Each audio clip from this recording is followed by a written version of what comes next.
అందరికీ నమస్కారం అండి. Welcome to H kitchen. ఈరోజు నేను చేయబోయే వంట నాటుకోడి కూర. చికెన్ తయారీ విధానం అండి. ఇందులో 100 ml నూనె ఆల్రెడీ కాగిందండి. నేను 5 మీడియం సైజు ఉల్లిపాయలు కట్ చేసి పెట్టుకున్నానండి. అవి ఇగో ఇప్పుడు వేస్తున్నాను.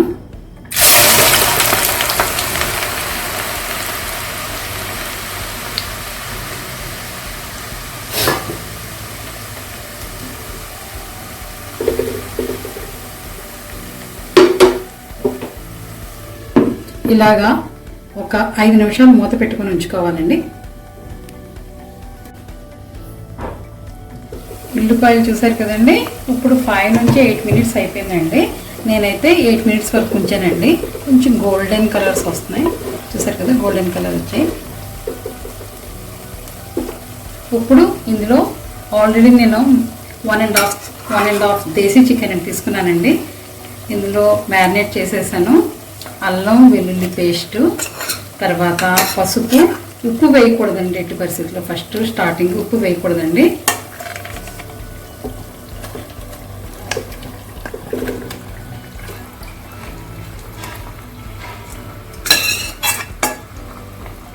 ఇందులో అన్ని పసుపు, తర్వాత చికెన్ మసాలా కూడా యాడ్ చేసండి. లైట్గా వేసాను చికెన్ మసాలా, ఎందుకంటే ముక్కకు పడుతుందని.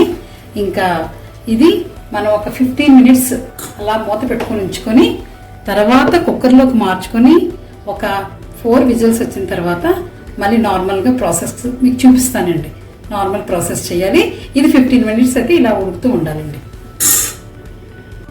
చూడండి, దేశీ చికెన్ ఇది 6 విజిల్లు పెట్టి కుక్కర్లో పెట్టానండి. 6 విజిల్లు తర్వాత ఇప్పుడు నేను స్టార్టింగ్లో చెప్పాను కదండి, ఎవరు కూడా ఉప్పు యాడ్ చేయకండి. ఇది దేశీ చికెన్ కదండి, మీరు యాడ్ చేశారంటే చికెన్ ఉడకదు.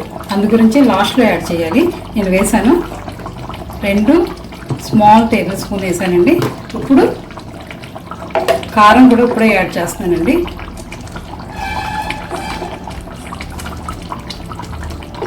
టేబుల్ స్పూన్ స్మాల్, 3 ఫుల్గా వేసానండి. అంటే మేము కొంచెం కారం ఎక్కువ తింటాం, కొంచెం ఎక్స్ట్రా కొంచెం వేసాను. కూర ఉడుకుతుందండి. మనం ఇంకా 5 నిమిషాల్లో దించుతామనగా కొంచెం మసాలా యాడ్ చేయాలండి. అంటే మసాలా అంటే ఇందులో గసగసాలు చిన్న టేబుల్ స్పూను, 5 నుంచి 7 లవంగాలు, 2 యాలకులు, కొంచెం దాల్చిన చెక్క, తర్వాత వెల్లుల్లి ఒక 5 నుంచి 7 చిన్నవి అయితే 7 యాడ్ చేసుకోండి. ఇది మిక్సీ పెట్టి రెడీ చేసుకొని తర్వాత వేయాలండి కూరలోని. కూర ఉడికిపోతుందండి. ఇదిగో నేను మిక్సీ చేసిన మొత్తం మసాలా ఇందులో వేసేస్తాను. మూత పెట్టుకొని ఒక 5 మినిట్స్ మళ్ళీ అయిన తర్వాత ఆఫ్ చేసుకోండి. 5 మినిట్స్ అయిపోయిందండి. నాటుకోడి కూర రెడీ అండి. చూడండి, మీకు నచ్చినట్లయితే లైక్, షేర్ అండ్ సబ్స్క్రైబ్ అండి. Thank you. కదండి, కొబ్బరి అన్నం నాటుకోడి కూరతో తింటే ఆ రుచే వేరు. మీరు కూడా మీ ఇంట్లో ట్రై చేసి మీ కామెంట్స్ తప్పకుండా తెలియజేయగలరు. నా ఈ డిషెస్ మీకు నచ్చినట్లయితే లైక్, షేర్ అండ్ సబ్స్క్రైబ్ చేయండి.